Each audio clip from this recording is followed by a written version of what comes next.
नमस्कार दोस्तों, कैसे आप सब। आपका बहुत बहुत स्वागत है। मेरा नाम पंकज है। अब तक हमने वर्तमान काल के 4 भेदों के बारे में पढ़ा है और आज हम पढ़ेंगे पास्ट इंडेफिनिट यानी सामान्य भूतकाल। पास्ट इंडेफिनिट के 4 प्रकार होते हैं। पहला, पास्ट इंडेफिनिट सामान्य भूतकाल। पास्ट कंटिन्यूस सतत भूतकाल।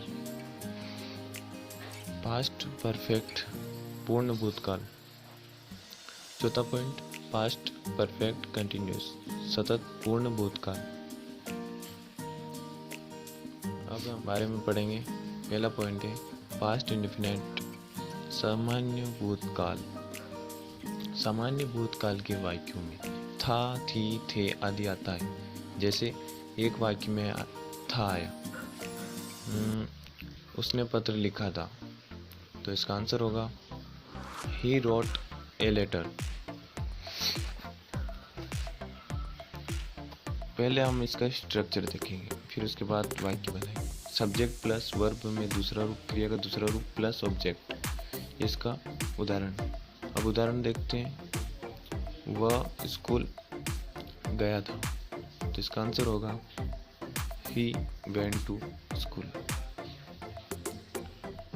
दूसरा पॉइंट, मैंने खाना पकाया था, तो इसका आंसर होगा आई कुक्ड फूड। आइए इसे हम अच्छे से समझते हैं थोड़ा। जैसे मैं आपको समझाऊं, मैंने कविता लिखी थी। इसमें मैंने क्या है, सब्जेक्ट है, और सब्जेक्ट को अंग्रेजी में क्या कहते हैं, आई, मैंने यानी आई। और इसमें क्रिया क्या है, क्रिया है रोट यानी लिखना, और ऑब्जेक्ट है पोयम, तो आई रोट ए पोयम। हमें यहाँ जो इसका स्ट्रक्चर है, हमें पहले इसे याद करना पड़ेगा।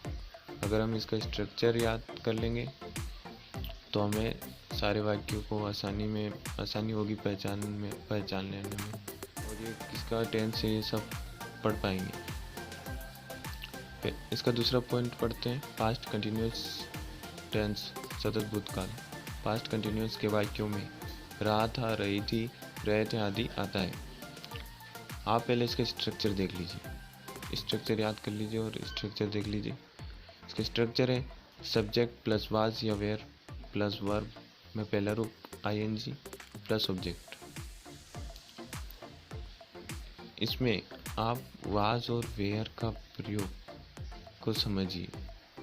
वाज और वेयर का प्रयोग ये बहुत इम्पोर्टेंट है। इसमें आई, ही, शी, इट नाम आता है तो वहाँ वाज का प्रयोग होगा, और यू, वी, दे और बहुवचन आए तो वहाँ वेयर का प्रयोग होगा। आइए अब इसके कुछ उदाहरण देखते हैं। जैसे पहला है, वह खाना खा रहा था आया, रहा था। He was eating food। दूसरा पॉइंट, हम स्कूल जा रहे थे, इसका answer we were going to school।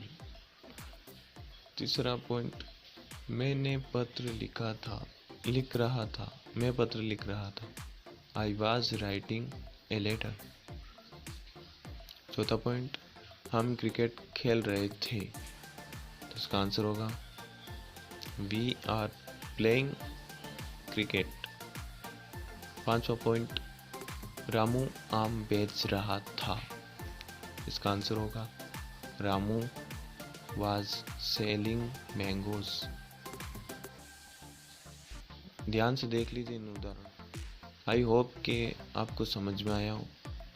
अगर आपने हमारा चैनल अभी तक सब्सक्राइब नहीं किया और लाइक नहीं किया तो लाइक और सब्सक्राइब ज़रूर करें। और हमारा वीडियो पूरा देखने के लिए थैंक्स फॉर वॉचिंग वीडियो। धन्यवाद दोस्तों।